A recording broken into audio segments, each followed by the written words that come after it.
And J4 off the clock. Invictus Gaming is starting this series off. Okay, let's go. They said they were going to play around the flex as we welcome Clement to the desk. Yeah, it's been a long while seeing you guys show your knowledge up here, but we're finally getting to ban pick, and we're seeing the safe picks come out for JD Gaming. Braum 5-0 so far in the playoffs, and Lissandra is the go-to pick for Yagao. Oh wow, we're just going to see Xayah Rakan right off the bat. Ooh. The crowd hears it, and this is the fun thing about this. Invictus Gaming, remember, Ryze is going to be a flex. I expect it to go towards TheShy, but at this point in time, he just wants to know what lane he's going up against. And then Xayah Rakan, gloves off. I love the fact that Ning is now going in the second phase, still going towards, like, he still has his Lee Sin that he could pick up whenever is necessary. And now you can look towards the bottom side as the primary point of engage. You see the Kaisa, which we're talking about on the desk, the standard here for Imp. Yeah, half of his champion picks so far have been on that Kaisa. So JD Gaming, they're putting all of their eggs into the Zoom basket, saving that counter pick, going for the red side. And this is pretty much what we expected outside of the draft. I will say, IG had a really clever play there, banning away the Bard and forcing JD Gaming to take the Braum early. This was a bait that I had expected for Invictus Gaming to start out with. Go out with the Ryze, because you know that that works well against what Yagao's best champion is, being Zoe. And if you look towards the top lane, then you know that Zoom, if he goes towards anything really, like the Ryze has a really good laning phase option. So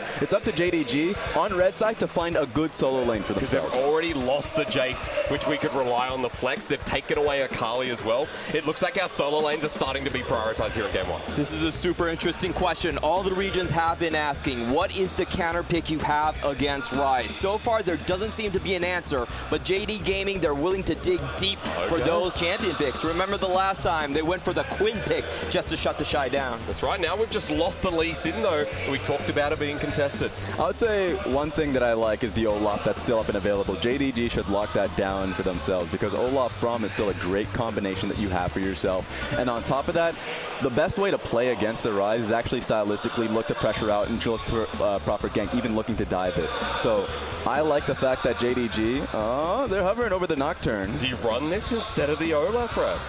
Now, Flawless has gone towards Nocturne during the playoffs run, and he's primarily looked towards bullying out bottom lane. So we'll have to see if JDG can play this one out slowly to start so he can get to his level 6. Yeah, so JD Gaming, they're setting up more for the 5v5 big skirmish type of team fights where they can come in from any angle. There's two members right now with semi-globals in the Kaisa and the Nocturne that can fly towards the backline, maybe not prioritizing laning phase that heavily. The backbone of the composition is unsurprisingly going to be the Nocturne Lissandra. Lissandra should be able to get out of lane against most opponents when she gets to her points.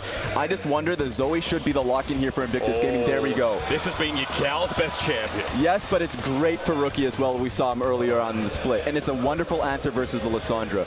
Once she gets to like level 4, anyway, she can like be able to clear out backline minions, has great skirmishing power versus Lissandra that's largely immobile, so you can pretty much nail down the Sleepy Trouble bubble underneath her tower. So I like this to lock down Lissandra in lane. And so far, we've seen IG run with the double mages throughout the playoffs, relying on the slow laning power of Zoom in the top side to carry Lock them it through. in. Oh my boy. God. Okay, so we saw this in 2018. This was Zoom's champion. We returned to 2019 where he has not played this at all. There's a reason for that. We're not 9.7. This is 9.6. This is pre-buff Ornn. So in the laning phase, he's going to get nailed down and bullied. I want to see what Zoom can do here early on so he's relevant for the team fights. Because theoretically, you look at JDG, you know what their style is? Statistically, team fight kill participation rate. Like they get together, if they are able to have that brawl like 15, 20 minutes onwards, then this composition fits that to a T. But I do not expect them to get out of that with a net advantage. IG has great solo lanes that they should be coming out with goal leads. Yeah, exactly. Well, the entire skirmishing phase for IG looks just so good. They have strong lanes across the board this time around, and it's really coming to that level 6 point where Flawless can really start to find kills on the map. Before that, it should be completely Invictus's map. This is a risk. Remember what we said coming into this set. I didn't expect JDG to be coming into this series pushing away from their top lane. Essentially saying that we're not going to be playing towards you, we're playing away from you. Because during the playoff run, in terms of CS difference at 10, TheShy leads the pack at 16 CS, averaging 16.5 CS. Now that was going up against TOP, but that's been a constant during the regular season as well.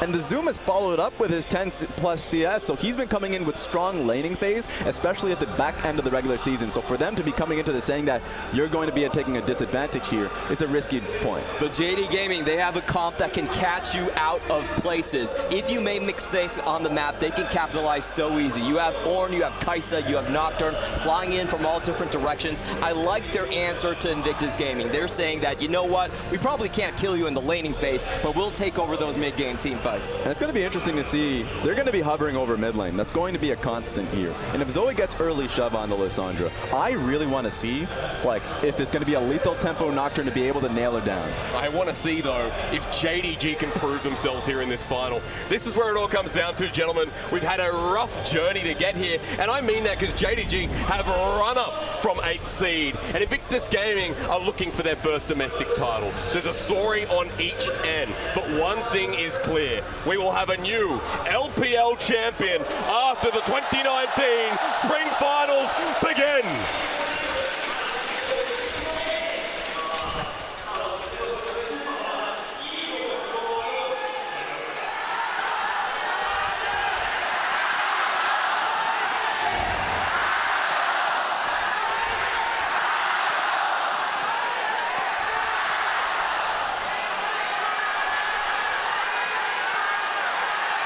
The crowd has erupted. It is insane here in TheShy. This is what it's all about. You build yourself up from January onwards to get to this stage. It doesn't matter what cities. Now, Foshan is lovely. I love Foshan. I do as well. But they want to find themselves here amongst the crowd, showing themselves that they're the best in the LPL and proving themselves internationally, and this is their one shot. It's taken so long. Grueling 10 weeks of regular split, 14 games for JD Gaming, 3 series, all upsets to take them here, and they might finally get a chance in their first finals ever, but they have to survive this gank. To think that IG would go for the level 2 gank in game 1 of the grand finals. This should be vertical jungling. That's exactly what it should be. What we're seeing here is starting on Red Trinket to see if he's being seen. That's going to be the case, and he's going to be just pathing straight towards like Scuttle and Blue Buff. So Flawless has been in this situation in the past. What I love about when he's been reacting to vertical jungling is when he goes straight in towards an invade for himself, he places a great entry ward to see Ning pathing back upside. So it actually puts a lot of protection there for Zoom and Yagao early on. You can see that so far the shove is quite even there in the mid lane, and while JDG have sent Flawless to the top side of the map, he may be able to find something, but TheShy is going to spot him out with a well-placed ward.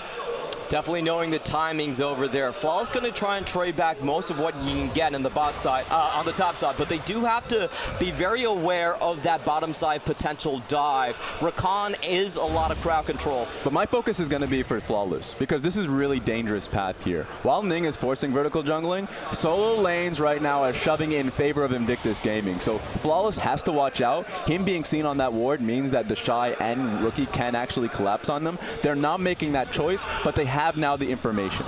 Blue Buff's going to go over. Flawless pretty much just relying on the extra member in the top side, which is pretty much himself to keep him safe, but Ning could very well transition to that side, and as you were talking about, actually, there's still 2 camps untaken. Looks like Danger's trying to transition for JDG. TheShy was pulling back, but then pushes back in lane. Floors undecisive, but going back into his own jungle. Has a good idea that it's happening. He's already shoved out the wave fully. Has phase rush too, so the 70% slow resistance is going to be wonderful to have for himself if he ever gets ganked. So already pretty nice. Pretty good start here for both teams. For JDG, we talked about how the momentum didn't need to be in their side, rather get towards that late game point and find the fights. But for IG now, with Ning back on his jungle side, where do we expect to see him? Well, honestly, he can just continue to sit on his CS lead. He's already 3 camps ahead, and the reason he's missing 1 CS is because he left one of the Wolves for Nocturne to pick up. So he's actually delaying the clear speed and delaying that paranoia from showing up on Flawless. Really depends if Ning ends up pathing towards his Krugs, because remember that was the primary difference. Flawless got his Krugs. Ning ended up foregoing that. What I love already, we didn't get to see it because the Observer wasn't paying attention to the early trade, is that Rookie is just right now rocking Yagao. Yeah. Like the early trade's been pushing him back, so that should be the expectation far later on, like minute 9, but right now it's been happening. You can see that Flawless tries to come into the mid lane as well, right? Yagao, bad end of the trade again. Oh, no. Rookie gets a free heal, and Yagao's at half health once more after using TP to get back. Yeah, no shove whatsoever for the Lissandra. I just wanted to point out that Ning did something really cool. He stepped into the scuttle and then backed away to then start his recall back to his own base. So trying to fool the top side of JD Gaming into thinking that there was more threat than it was actually there. You can see already IG's bottom lane getting the shove back up as well. Ning is still there. JDG just trying to pull back, not lose too much momentum. Already a 10 CS lead down bottom, mid lane as well, and top's quite even. Yeah, CS advantages coming through from Invictus Gaming is what I expected coming into this. Yep. I need to see something from Flawless at 6 immediately. Now, he has a good chance to set up for something bottom lane. We'll have to see what he has vision to work with. That's the hardest thing for a Nocturne, is that you really want to be able to find yourself in these, but people have been so smart in how they've been warding against Nocturne that it's just tough, dog. Look at this. At least he's got that goal, but there's not much else to follow up. You'll find the normal ward. Control ward's going to follow with it as well. And you saw, speaking of vision, Ning down the bottom side, skirting around the edge, wasn't spotted out, picked up Scuttle, and now is getting a free dragon, which happens to be an Ocean for IG. And in terms of the top side, JD Gaming just don't have kill pressure on TheShy until level 6. They really need to wait for the call of the Forge God to even attempt to gank up there. So Flawless actually wasting a lot of time going there, just clearing wards and trying to potentially find TheShy out of position. Yep. But TheShy is actually a very safe player. When he plays aggressive, he plays balls to the wall. But when he wants to play safe, he can do that perfectly as well. And at this point, he can shove whenever he wants to. The Ocean Dragon being passed off helped Rookie and TheShy in already a beneficial situation. So already slinging shells, Rookie was, and he just gets a shot to be able to do this with the extra regen. Oh my, was able to move over and then come back, slice Yagao in half. Half health once more, no corrupting potions left in hand. This is starting to become an issue for JDG. Let me breathe, man. Let me breathe, man. Still has so much more mana to get those trades off. Blue buff will be coming available. Flawless just has to shadow him for a bit as well, making sure that Rookie doesn't go for the portal jump kill. This is where the CS advantage is going to start, because like Teleport helped him out with the last few bad skirmishes, but now he has to be in a position to base. The CS will be handed over to Flawless because at least the experience is going somewhere, right? But now Rookie is in even a better position. Almost hit level 6 on the Nocturne as well. Ning beats him to the punch. As soon as Flawless gets that ult, as we've talked about many times in the LPL, first 2 ultimates, especially with this composition, are going to be huge. And I think the ults have to go into one of the solo lanes. They're already spiraling out of control in terms of the CS leads. You can see almost up 20 in that mid lane with Rookie. So it's actually going to be quite easy for Ning to decide his pathing and be around for those counter ganks. It's crystal clear where Paranoia is going to go. It's going to go towards the top side. On top of that, I mean, this has been what Ning has been doing for about 2 years now. He's recognized that he's had strong lanes, and they pick themselves for laning phase. We call them a lane kingdom team. We may have snagged it from you. Thank you for that one. But it's because that he recognizes that they're playing so damn well. He just needs to take down the X factor. Recognize where Flawless is. Recognize where the enemy jungle. You don't have to go for a kill. Put a ping on him. You recognize where he is. You know where he's pathing. Suddenly he can't do anything.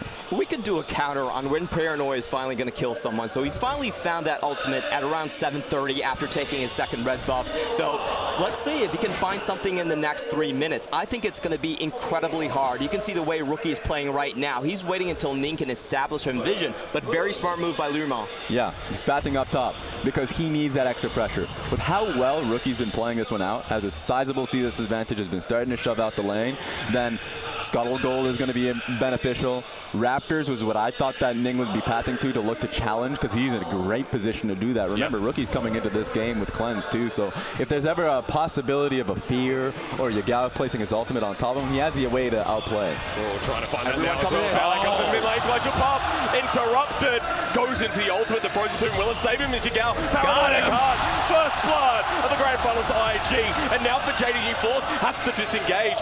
IG come in, save the day, and get the first kill. They had no idea where Baolan was coming from. Take a look at the control wars that Invictus Gaming had, leading from the bottom side up. So when the engage happened, Baolan had an eye on him. defensive flashes blown from a lot of JD Gaming members. Paranoia used as well. So our counter goes on. 7 minutes and 30 seconds onwards. No kills secured. And that was the problem with roaming with LvMao. You can roam? Well, guess what? I can roam too. And the bot side was fully controlled by Baolan. It only took an instant for that Sleepy Trouble to land and to go in on it. The setup is something that we don't oftentimes get to see, but it is so damn lovely from IG. Because they already had the shove in the bottom side of the map for so long, but it also allowed them to get vision around the dragon, the river so easily. Here's another skirmish just to be able to protect JackeyLove a little bit more, but the benefit of being able to path up towards mid lane and find that engage, you're right. Like JDG had that mindset of, hey, bring LvMao to defend, my man.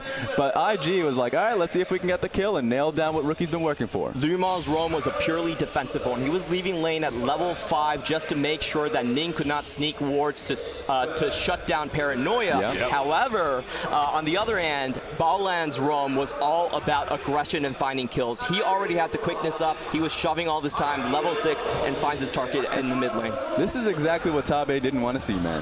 He didn't want to see JDG building like, you know, or at least going towards a far more defensive route, putting LvMao on a supportive option like the Braum, a Tom Kench, something that limits him in his engage points. So maybe JDG can really take this back. They're not too far behind. It's just 2K gold at 10 minutes, but this is where we're now looking towards JDG and saying that Yagao has to be the one to start the fights. And during the regular season, during the playoffs as well, Yagao hasn't been strong. He's actually been suffering quite a bit. Now, it started while lacking synergy with him and Flawless or him and Levi. Ever since losing Clit, he hasn't had that standing with his jungler. But now it's been to a point where in the past, going up against Rookie wasn't an issue, but currently he's been falling too far behind. Other elements coming in as well, but we'll hold that Dorcas zoom. It's found Call, the Forge Goddess falls. Paranoia finally successful. That's number 2. It's 1 for 1 there on the scoreboard.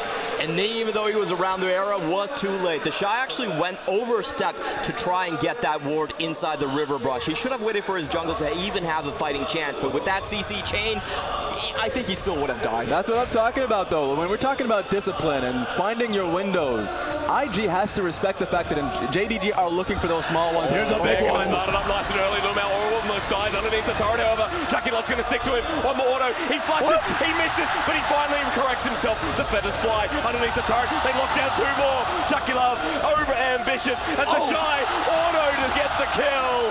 Invictus Gaming come up huge. They find Yagao. The trouble bubble to ignite. One of them lands. Ning comes in. Double kill for TheShy. What a great counter from Invictus Gaming. You may be coming out with your TPs, but I have you locked in my eyes. Rookie coming through alongside with a teleport from TheShy to follow through. And the entire team is damn there. It was so fast on the reaction, and JackeyLove actually pulled so much time from the remainder of JD Gaming. It was a great feather storm into the air, wasting the time and waiting for those teleports to actually land, and Ning was on the spot far sooner than the Nocturne was. Just look at the start of the fight right here. Baolan's almost chased out. They don't get an instant kill. JackeyLove actually finds the first one here, and JD Gaming are stuck in a really bad place, stunned underneath their own towers, and all the teleports finish. And just take a look at JDG's perspective at this. At best, they're getting a 1 for 1. Because Braum has already died to start off before Lissandra even comes in. So this is already a pretty bad setup to begin with because Braum ended up falling through. But then you already see JackeyLove, you know, setting up, buying for time as you had already mentioned. So IG had seen this coming, and of course were able to respond. They just couldn't find the first kill fast enough. They thought it was going to be easy, clean, and quick. They back out with the Lissandra just to put a bit of finishing touches. But both of the bot laners from Invictus Gaming get out. I'm sorry, JackeyLove dies, but Baolan wastes so much damn time off JD Gaming. The defensive nature coming through. Here we go again, Rookie, the paddle star. He's not going to follow through. It starts and ends in the mid lane, maybe now to the top. We find the Paranoia again onto 2 members, a 2v2. Zoom going to try and get into the wall with the searing charge. They find it. JDG getting responses on the board, and Baolan's trying to keep it up while Rookie comes to the top lane. Remember, when we got into that replay, we missed the lane assignments coming through. The fact that JDG decided to say, oh, we're going, our bot lane is going right back bot. We're not matching here. In fact, we're getting Zoom up topside, and we're setting up for a fight. That is smart. This is what you see from JDG when they're looking for for options to engage and cut up tempo. So there we go. They found their opportunity, but it was a risk because this was happening in the bottom lane. It's a race for the first turret while Zoom's still stuck underneath turret, but they're ignoring that fact completely, looking for more damage, looking for more plates, while the bottom lane, JDG going to win out. The top side kill was so crucial for JD Gaming. If you look at the lane assignments, that was actually a 2v3 kill. Ryze was in transit toward the top side. They were thinking they're going to trade top, get Herald, and then trade bottom to JD Gaming, but that didn't happen because of that pickup kill between Flawless and Zoom. TheShy's going to have to get the leftovers here as well. Turret plating just dropped, so maximum gold over to JDG in the bottom lane, and the Kaisa lane that we're fearing from him is now in a very good position. I still like this positioning from Invictus Gaming. After taking bottom lane turret, they had set themselves up, so you're right, you know, going for the Rift Herald. Yep. No Dragon's going to be up for this one, though they want to be in position for the next Dragon. That's going to be valuable. They have members here. JDG will look to challenge this, but they don't have much standing. Here comes the Xayah. I think we're going full throttle already here in game one, Raz. Ning smites down onto the Rift Herald floor, getting cheeky. The concussive blow starting to land as Ning does eventually secure JDG. Flush on him from Yagao. LvMao wasting time while Zoom picked up the first kill in the choke though. Here comes TheShy, spreading like wildflower. Fallen trying to disrupt the play, but he's dead as well. 2 kills over to Rookie. JDG getting out with a sliver of their life, but Rookie's not going to allow that. 3 kills for the Zoe mid, and JDG get wiped as there's only one left remaining. Rookie comes over the wall. Got him! Lands it onto him. Goodbye, sir. I am the true carry. He'll shift his way out with the supercharger, but here comes Rookie again. Quadra kill and an ace in game one. Red buff was amazing to finish off that one. That was such a smart bait and switch roamer coming in from TheShy. It looked like JD Gaming had that homing missile composition in position. Kaisa was in, Paranoia was in, but all of a sudden IG members teleport out and it's going to be 2 objectives on their end. The only risk throughout all of that for Invictus Gaming was the smite around Rift Herald. So perhaps they would have lost it, but the fight was certainly theirs. They set it up properly so the AD carry was going to be in the position. Rakan was moving in the area as well. Like, this is where if you're JDG, you know you're fully committing because IG have position to take flank. And so the Rakan ultimate was beautiful. It was able to net 3 people, and suddenly it was just so difficult for JDG to find an exit strategy. Yeah, and TheShy, perfect realm over to take him out of harm's way. Flawless can't find the target around the original position, flies in on someone else who's nearly full health and ends his life on that play. Perfect find on Rookie, by the way, to finish that exit kill. Nothing that Imp can do. Goes into the fight, doesn't find the target, and pays for it. This is giving me flashbacks to 2018 Rookie on Zoe. Yeah. With absolutely style. And TheShy's like, come at me. Game 1 IG have brought the tempo play, are now 5,000 gold up, and they are storming the inner turrets of JDG. This has been a lesson that we thought a lot of teams would learn by now going in towards IG. Like, when they have that series, don't pick yourself so many losing matchups. Yeah. Like, top lane, losing matchup. Mid lane, losing matchup. Bottom lane gets shoved in so frequently, losing matchup. JDG came into this series confident that they could come in and try and hold the door, but that wasn't going to be the case. And I gotta say, this feels like a decision they made after a lot of scrimmage with Invictus Gaming. JD Gaming has been saying that, you know, they've been practicing with these guys a lot. They've had a lot of pressure against them. Maybe they were trying to find other outs rather than the early game. They knew how that conclusion was going to go. They were trying to go for safe lanes, but the mid-game team fights did not happen for them. Teams that have succeeded over Invictus Gaming in the regular season have matched them at their strength. That said that they would match them in a 2v2, and at times, Ning has showed himself vulnerable to those points when he's respectful to these cases. So we'll have to see. They're going straight for TheShy. TheShy's going to be blinded up, trying to get over the realm. He flushes over, but the call of the fourth one locks him down. So does the Frozen Tomb. Takes a while to die, still running away, but JDG get their pick while IG are looking for the re-engage. JD Gaming are still on their side of the map. They should be able to walk away from this, even though TheShy took a lot of time. Oh my lord! Rookie's popping everyone. Yeah, he's going to have to take 5 on that one. I'm sorry, if you're Imp and you're like, maybe we could push mid lane and hold the door a little bit more, because that was a good call, being able to get the kill on TheShy. But no, Rookie puts you back in place.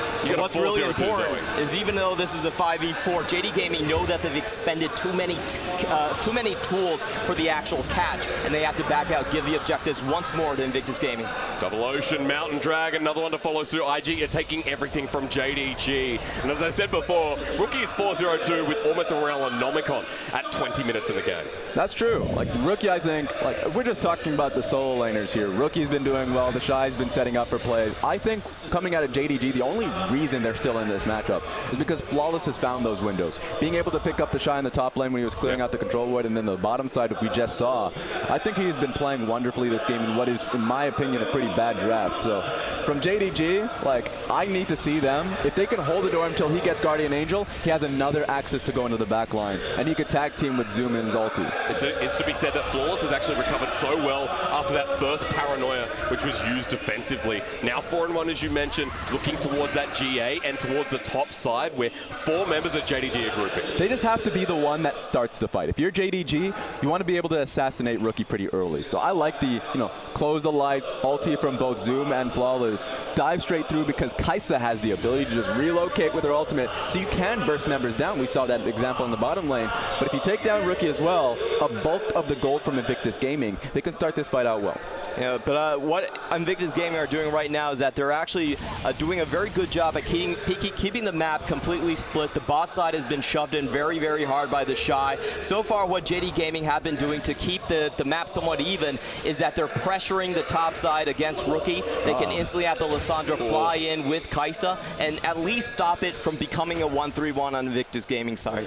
Now take a look at the composition IG has and the position they currently have in red side jungle. You have Rakan, Zoe Sleepy Trouble Bubble, Ryze relocation with his ultimate. There's actually so many options for them to start a fight on JDG's, so it's kind of rough, especially now that IG has a Mountain Dragon, so they can actually just burst through the dragon, the Baron itself. So there's not a lot of good position or good answers here from JD. And if we see the burst, it's great, but you need to follow through with the kill. Double Ocean makes it so much more annoying for this team. I honestly feel like this is not a particularly fast Baron that will be that will go down for Invictus Gaming, and it might open a lot of doors for JD Gaming. Okay, but maybe shut them at the same time as Yagao's forced out. That could be Baron at the cost of 4v5. Rookie's the one holding the door right now. That's a huge amount of damage on LvMao's at half again. Here comes Call the Forge God onto one. The Paranoia in onto the Ryze. TheShy at half health as Flawless has his GA, but might be popped. They flash on in. It's Baolan again. Ning comes in with the flank. It has the killer instinct, but Rookie is so good with geometry. You'd think he's been playing Vel'Koz as the triple goes over to the AD carry. And IG wipe them again. Team fight after team fight. What can JDG do? IG are just waiting for them, and even though JDG recognize that they have to go in, they lose the fight and they lose Baron. The early snipes from Rookie made so much difference right there. Already two members being chucked down to half health before they even walk near that Baron pit. You can see as they go in, another paddle star lands, and Baolan just does such a great job in this counter engage. All eyes is on TheShy. It doesn't matter. Gets a 3-man charm on the backside and basically closes this fight. They opt into diving full throttle knowing that Rookie had flank. Not only that, Ning was like, okay, I just have to disperse them. Flashes in, gets his own ultimate across, so now even JDG don't even have like grouped up for that skirmish that they were looking for. And remember, if you choose TheShy, sure, that happened, but he has a hell of a shield, phase rush to back away, now he has Banshee's Veil, a lot of defensive capabilities to stop you in your initial push. Yeah, so I feel like JD Gaming looked at that and said, this is our best chance to get a wombo combo team fight, to pick someone off at the start of it. They're setting up that Baron, it's going to be a 5v5, we have to go for this, but Rookie really diffused the situation way too well. Walking into those brushes and taking so much damage was a no-no. Maybe they're trying to do it again as Call the Forge God might actually find Ning this time. That was not his best ultimate. We've seen so many good ones. Ning's going to drop. JDG with another big pick, but what can they get off this? There's only a mountain spawning. There's nothing they can do. Technically, they can group around next mountain because they're going to play through it regardless. Now they have Zoe, so even if they have a man down, numbers disadvantage, all you really need to do is have enough vision in the red side, blue side jungle to be able to nail down Sleepy Trouble Bubble. So, I mean, that's one. There we go, right? Yeah. So that's an effective strategy. You can't stop it. And at the moment, you want the bounties off for the mid lane, off the AD carry. Yagao, watch where you step. Rookie is 2 levels ahead of this Lissandra, still threatening in the 4v5. It doesn't matter. They need that Zoe. Still has stopwatch too, so if there's any engage on towards Rookie that I was expecting, has cleanse, stopwatch, can get out of it jail free. So from JDG's perspective, they had been playing well to try and find something, even especially when they were going around Baron. Remember, they didn't have blue trinkets ready. They were actually, all off. That's the saddest thing. They've been playing around Baron long enough that was just being cleared out. We'll have to see if they can defend this. Zoom might get chunked out as well. They just charge towards the turret in front of the inhibitor. IG, the glacial pass there from Yagao, but not going to take it. Paddle Star's there as well. Trouble Bubble onto the support. LvMao is safe for now, but you can see the threat of the poke of IG just does not relent. And this was a 4v5 for the first 15 seconds of that siege. They were fronting on Invictus Gaming's part, but JD Gaming still could not find a position to go in. Now they lose the wave, they lose the tower, they're going to lose this in the middle. They just don't have eyes, right? Even if they knew, then yeah, you're right. They wouldn't have gone in regardless because there's already so much range to deal with. But like Ning recognized that they had so much control in blue side jungle. Really, they had the entire map. JDG hadn't been able to place down really any effective wards longer than a minute. So they're not working with too much information. I feel like Zoe's just going to be such a big pick in this series, though. Hail Mary. This is the moment for IG. As Yagao's coming in, the glacial path not going to be taken. And Ning actually just goes straight in. Is he going to find Yagao? There's a bit of protection, but the Frozen Tomb as they get the mid lane Okay. turret. Here comes the Realm on top of Yagao, but he's dead. Tries to juke him out. Does for long enough. It's a well played over to Yagao. Oh my! Definitely a well played, Raz. Yeah, it was, but it's not something that will show up in the highlight reels. You usually still want to be able to win the game on top of that. So this is a dream that JDG's having. It's more of a nightmare. I think it just goes to show you how far ahead Invictus Gaming are. JD Gaming are running a catch composition. They have a lot of potential to CC knock and just kill someone off the back. But IG, they know they're really strong at this point. They're willing to show 4v5, and they're just taking everything on the map. Early in the regular season, what we saw from Invictus Gaming was very poor vision control, especially when it came down to wards cleared. A lot of the times they would get picked when they have an advantage, simply because they didn't get the work done with Baolan and Ning grouping up and looking to invade. That's not been the case in playoffs. Even if it was just off of one best of 5 versus TOP, what we saw was excellent control. There were times where 369 or Moyu were looking for flanks off of the cannon, but they were never given that option because there was great wards to catch that out, especially if you're going up against JDG, that have found themselves in this position with constant flanks off the GP, the KL coming from Zoom. Yeah. This time Yagao's been trying to do the same. It would work if it was going up against WE or RNG, I'll be honest. It's not working here today. It's really hard as well, considering that Zoom in the past has been on more of these carries. We love his Ornn here in the LPL, but this time around there is no backup. Yagao, we talked about how his regular split had been. Now we're asking a miracle out of him in this first game. Yeah, I mean, right, what can he do, right? He's not only far behind in the laning phase, incredibly far behind in being able to find those flanks. Going back to my point with Ning. Ning right now has the highest control wards placed a minute amongst all junglers. That's insane to be able to say, and it's Baolan following up on that one amongst support. So they've been completely focused. Coach Kim has got them on that leash. Makes it hard as JDG look for their final fight. Redemption comes on down, but Ning is still alive. Pops into a circle. Yagao golden, but Rookie's already taken down one. Yagao will follow as well. The solo lanes pick up kills on TheShy. It's not done. They get rid of turret aggro. The feathers fly. Zoom goes golden, but Imp can't survive. Nor can Foz, nor can Zoom. Invictus Gaming put on a clinic here in game 1. Okay, we just came out of an amazing grand opening ceremony. I don't want a G2 versus Origin situation.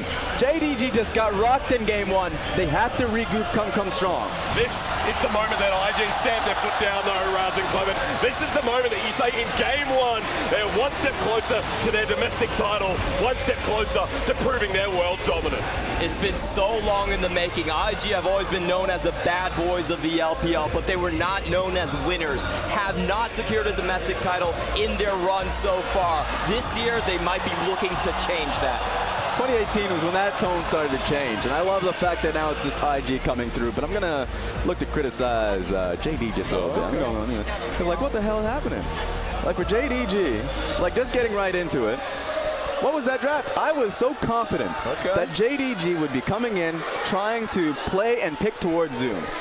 Say that Zoom's going to be getting our bottom dollar. Yeah. And on top of that have, so like Flawless, who paths towards top lane, get to control wars up top. They knew that it was going to be Ryze no matter what, right? Ryze either top lane or mid lane, but they knew that that was the threat of the worst case scenario. Ryze is going to be based on the top lane. What I wanted to see was not the Ornn. If you're going to be going towards Yorick, Aurelia, something that's far more gankable, even if it's in a pretty bad lane matchup, that's something that Flawless has done constantly. But going into this game, we saw a tank.